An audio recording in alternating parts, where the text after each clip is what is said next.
Today, I have a sneaky little plan to make a super smooth vodka. How's it going, chasers? I hope you're having a kick-ass week. I'm Jesse, this is Still It, and like I said in the intro, the plan today is to have a sneaky little run at making a smooth vodka. What does that mean? What does smooth mean? Honestly, there's a bunch of different ways you can describe this, but I guess the easiest way is that the alcohol is approachable. More specifically, there's no weird, astringent, bitter flavors. The alcohol presence in the mouth is quite mellow, and it has a little bit of body. It's kind of velvety. Often, as home distillers, we use a sugar wash to make vodka, and that has a tendency to sometimes not be that. You get this weird sort of sugar bowl aroma to it, like smelling a bowl of sugar. You know, like you're scooping sugar into your coffee. Smell the sugar bowl. But it's more than that. It is a thinness to the alcohol. There's something just missing slightly. Recently, I've used Alan Bishop's recipe for a sugar wash brandy in an absinthe that utilizes oats to combat this emptiness in a sugar wash. I was so impressed with how well that worked that I co-opted the idea of oats to use in a recent vodka recipe that I made gin with. That again worked really well, which begs the question, if a little bit of oats in a sugar wash helps out with the smoothness of a vodka, what if we made 100% oat vodka? Would that work? But here's the thing with oats. They're relatively high in beta-glucans. What does that mean for us as home distillers? If you put a bunch of them into a mash, things get really slimy. Sticky, viscous, I guess you would call it, almost like lube is the easiest way to put it. And when I say relatively high in oats, I mean like 20, 30%. We could combat this in a traditional mash with beta-glucanase. That's an enzyme that breaks down beta-glucans in a traditional mash. But today I want to try something a little bit different. So let's start off with 25 liters at about 25 degrees Celsius in your fermenter, and add into that 14 kilograms of oats. Ready oats, fast oats, quick oats, porridge oats, whatever you want to call them, the oats that makes it easy to make porridge or oatmeal out of. At this point, some of you are probably asking, if this is 100% oats and we're not using sugar and it's 25 degrees Celsius and it's already in the fermenter, how are we getting the sugar out of this? Well, I'm pointing to the background.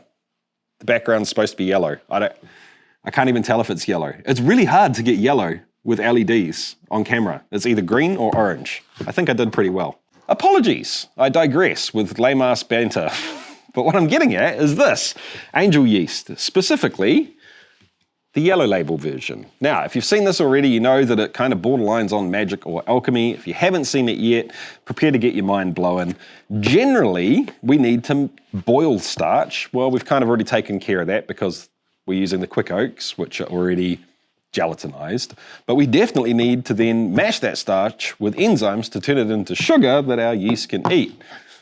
Not with this stuff, you don't have to. You just literally throw some of this into the fermenter along with cold ass water and your starch sauce, and it'll go right ahead and work. Now you can boil the starch first or steam it or put it into hot water, but you don't have to, which is absolutely freaking mind-blowing to me. So this is going to be a short video because that's it. We just finished the mash. If your mind is suitably blown by this as well and you'd like to try some, check the links in the description down below for some more information direct from Angel's website. If you're in New Zealand and Australia, you can buy the stuff direct from us right now at chasethecraft.com. And we're working on being able to do the same thing in America. More on that later. A few more details on how to actually use this stuff, because I kind of skipped over it before for dramatic effect. Pitch this stuff at 0.2 to 0.6% of the weight of the starch you're using. I know that's kind of a weird way to put it, but in some ways it kind of makes sense for this product. I've settled on using 0.4 unless I've had a packet of this open in the fridge for a long ass time. I'll bump it up to 0.6, maybe even 0.8. But in this situation, for 14 kilograms, that's 56 grams of this bad boy here. I've been skipping the rehydration step. I'm naughty, I know, but it seems to work just fine. And I ferment it at around about 25 degrees Celsius. Generally, it takes off with a hiss and a roar at about the 24 to 48 hour mark, and it'll go for about 2 days, 3 days before it drops off significantly. Don't get lulled into thinking that it's done. Let it go. Let it go for, I would say with this, if you're using it the way I am, at least 7 days, and keep checking. You might have really subtle little fermentation signs going on for up to 12, 13 days even. It's also worth noting that we do get some slightly odd flavors compared to what you would normally get with a standard mash and Saccharomyces only fermentation. And those tends to lean towards being slightly white winey and also sometimes a little bit savory and a little bit almost mushroomy. Now, if that doesn't sound like you, maybe this isn't for you. But if you're like me and you say, wow, that sounds like fun, give me some new flavors, this might be what you're after. So it's going to be interesting to see if those flavors pop up after distillation.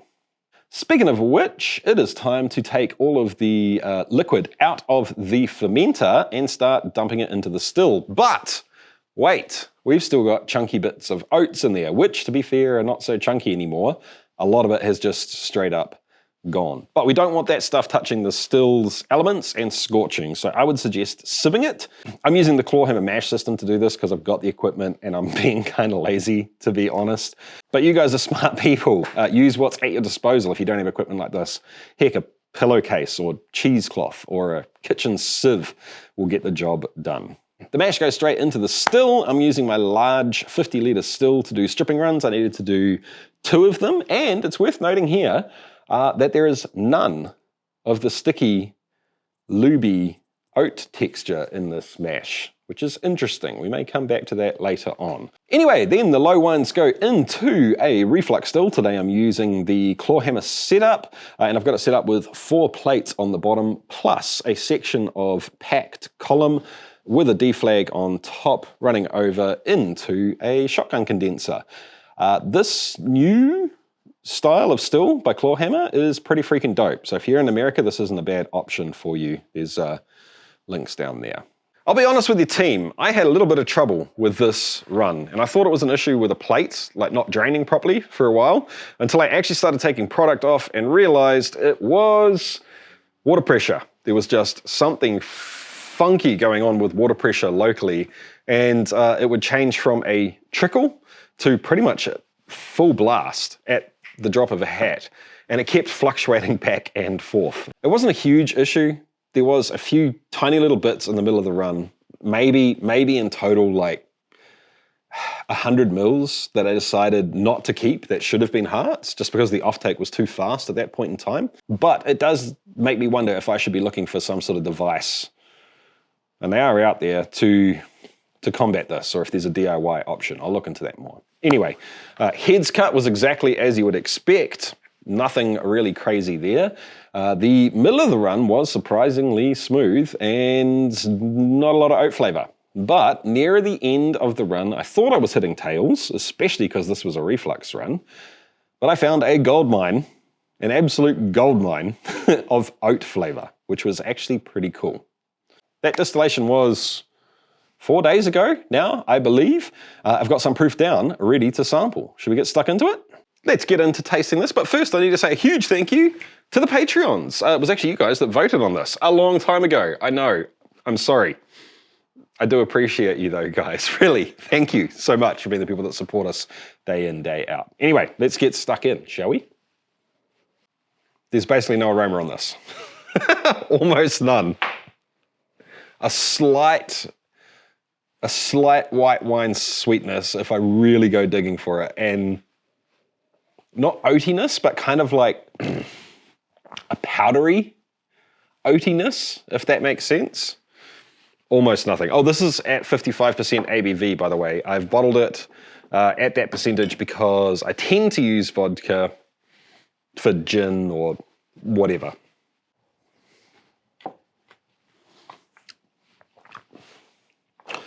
Okay, bad things first. This came off the still at an average of 92.5%, and it is borderline, it's there, but it's not bad. It's slightly headsy. I'm gonna put that down to the fact that I was having troubles with water flow. I screwed up just a little bit. Let's park that to the side for just a little bit and pretend like it's not there. 100%, this is a very smooth vodka with a lot of velvety mouthfeel. That slight white wine fruity sweetness is popping up again. I'm getting no umami or mushroom from this batch at all. That could be a function of reflux as opposed to pot distillation. Future Jesse here. I was editing this video and realized that I totally forgot to mention the oat flavor in this drink. It's there. It's not there in like whiskey-like proportions, obviously. It's a vodka. It's subtle, but it actually tastes like oats, which is kind of fun. Anyway, it's freezing out here. I'm going to go finish editing this video by the fire. But here's the thing, guys. This is more full-bodied and velvety than the sugar washes I've made with oats in it, but not by a large margin. So I want to ask you guys a few questions to pontificate about. Feel free to do it in the comments section or test them if you will, and come back and drop them in the comments section if you have answers to these questions. Number one, is it kind of a case of critical mass? Do we only need a few kilos of oats in a sugar wash to get the effect? Possible. Number two, I probably could have gone a lot heavier in terms of the water to grain ratio. This didn't get sticky and viscous and lubey, and I kept the oats on the lower side because I was a little bit worried about that. So maybe upping that would help. Maybe. Maybe you need to get the oats hot, and you need to have that beta-glucany sliminess to trigger the effect more. Maybe. I don't know. I don't know.